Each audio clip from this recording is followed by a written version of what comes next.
Beaucoup de projets ne marchent pas en Afrique. La plupart des projets que nous entreprenons en Afrique ne marchent pas. Et ça fait que beaucoup de gens n'ont plus envie d'investir en Afrique, n'ont plus envie de travailler sur le continent parce qu'ils se disent que tout ce qu'on fait, ça ne va pas marcher. Et pourquoi le faire à chaque temps? Pourquoi le faire à chaque temps? Et dans cette vidéo, je vais vous parler de 5 points essentiels qu'il faut maîtriser pour pouvoir réussir son projet en Afrique, surtout quand il s'agit de l'agriculture ou bien de l'élevage. Et le 5e point est très important, c'est un fléau également pour la réussite de nos projets. Donc, restez avec nous du début jusqu'à la fin pour suivre tous ces points qui vous seront vraiment utiles si vous voulez vraiment investir en agriculture et l'élevage en Afrique. Sans plus tarder, passons au vif du sujet après le générique.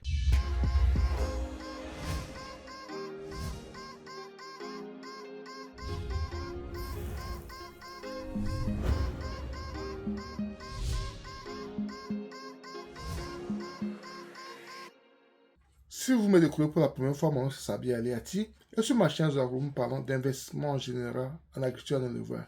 Si ces thématiques sont importantes également, vous êtes au bon endroit. Abonnez-vous à notre chaîne Enzo Agro, cliquez sur la cloche de notification pour ne pas rater nos vidéos à chaque fois que nous allons publier. Ensuite, partagez-le au maximum pour qu'elle puisse atteindre un grand nombre de personnes.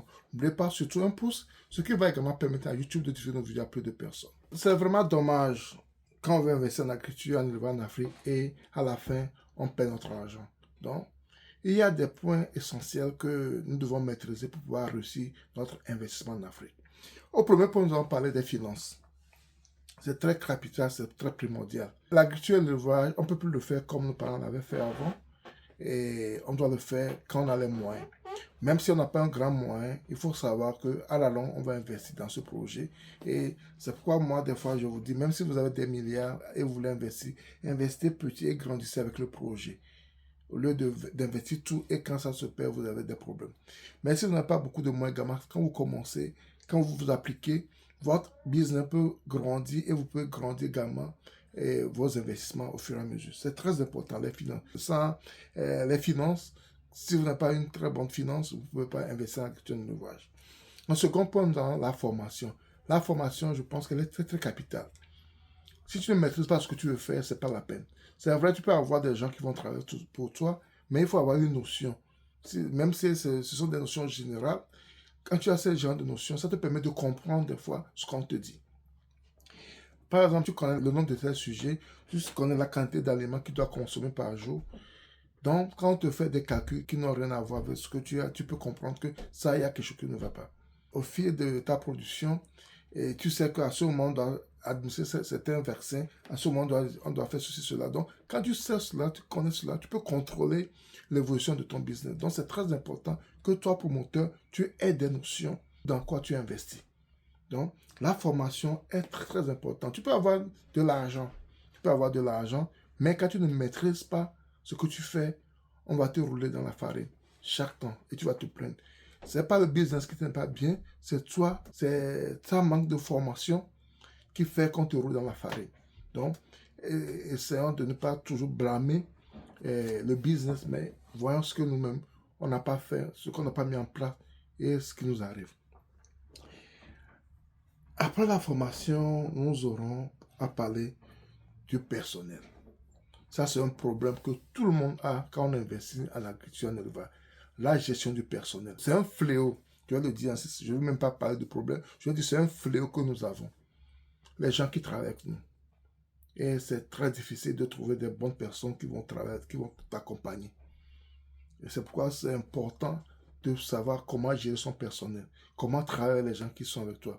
Et il y a un contrôle systématique qui doit s'opérer. L'inventaire est mensuel, l'inventaire inopiné. Tout ça pour pouvoir contrôler s'il y a des caméras et des agents de sécurité, tout ce qu'il faut faire, tout ce qu'il faut mettre en place pour éviter le vol, pour éviter un laisser-aller, tout cela. Maintenant, ta relation avec les gens qui travaillent avec toi, comment tu parles avec eux, comment tu les entretiens, c'est très important également. Tu peux pas gagner des centaines de millions, tu perds des miettes à ton collaborateur et tu penses qu'il ne va pas chercher à te voler. Donc, des fois, quand on nous vole aussi, c'est notre faute. Parce que le gars sait combien il rentre. Malgré que nous avons des charges, tout ça, mais il faut être humain dans la rémunération des gens qui travaillent avec nous. C'est très important. C'est très important. Et il y a une chose aussi que beaucoup de gens négligent, c'est le point que la plupart des gens qui investissent en agriculture ne vont négliger, c'est le marché. C'est le marché. Je me demande des fois, tu produis pour qui? Tu produis pour le marché. Mais tu ne connais pas le marché le marché dans lequel tu veux vendre tes produits. Tu ne maîtrises rien de ton marché. Tu penses que ça va marcher? Non. Non, c'est pas possible.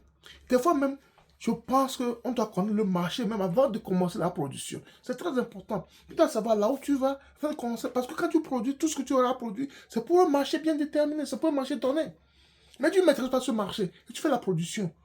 Tu vas faire quoi avec ta production? Tu vas la consommer en famille? Tu vas consommer tout ce que tu as produit en famille ou bien tu vas partager avec tes amis? Non. Ce métier, on le fait parce qu'on veut avoir de l'argent. On veut gagner de l'argent en le faisant. Donc, quand tu produis, c'est pour un marché bien déterminé. Donc, il faut penser à ça. C'est très, très capital de savoir que tu as un marché qui va pouvoir prendre tes produits avant de mettre ça sur le marché. Tu produis et personne ne prend. Tu vas faire quoi? C'est une perte. Donc, tu vas dire, le métier n'est pas intéressant, l'agriculture n'est pas bonne. Non, c'est pas l'agriculture n'est pas bonne, c'est toi qui n'es pas bon. C'est toi qui n'as pas fait les choses selon les règles de l'art. C'est très important qu'on arrive à faire la part des choses. Tu as de l'argent, c'est bien. Tu as de l'argent, tu as de l'argent pour investir, c'est très bon. Tu as pris la formation, tu maîtrises ce que tu fais, c'est très bon. Tu as une idée de ce que tu fais, c'est très bon. Tu as le personnel, les gens qui travaillent avec toi, tu les maîtrises, tu les contrôles. Ils sont très bons, ils sont efficaces. Donc tu travailles avec eux, c'est très bon. Maintenant, après tout cela, ce que tu vas produire, tu vas mettre ça où?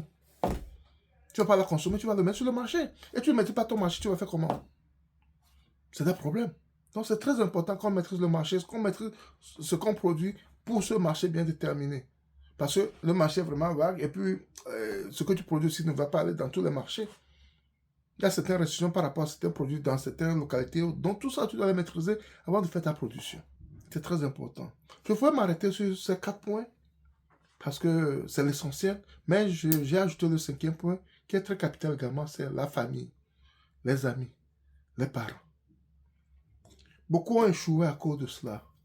Beaucoup ont échoué parce qu'ils ont associé leurs cousins, leur papa, leur maman, leurs frères dans leur budget et dans leur activité.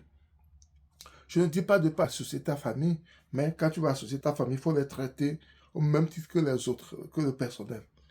Si tu sais que tu ne peux pas le faire, ne commence pas, ne les associe pas à ton business, à ton projet. Parce que quand il y aura un problème, tu auras du mal à sévir, comme si c'était déjà extérieur à ton business, des gens que tu ne connais pas. La manière dont tu vas réagir sera différente de la manière dont tu vas réagir quand c'est tes parents. Et c'est un chemin qui t'amène directement vers l'échec. Donc, faisons attention quand on veut investir en agriculture, en élevage et dans tout business. Faisons attention, si on veut vraiment associer nos parents, notre famille, nos amis, il faut que les règles soient les mêmes pour tout le monde. Sinon, c'est un chemin d'échec également. Et ce sont ces choses qui font qu'on n'arrive pas à réussir dans nos business. Donc, c'est très important. Tu as de l'argent, c'est bien. Tu as pris une très bonne formation, c'est bon. Tu gères très bien ton personnel, c'est très bien. Et tu maîtrises ton marché, c'est encore mieux. Et maintenant, ta famille, tu ne la maîtrises pas et tu la souhaites ton business. C'est un moyen d'échouer également. Et c'est ce que je te partage avec vous. Et ce n'est pas le business qui n'est pas bien, mais peut-être c'est notre manière d'aborder le business qui est mauvais.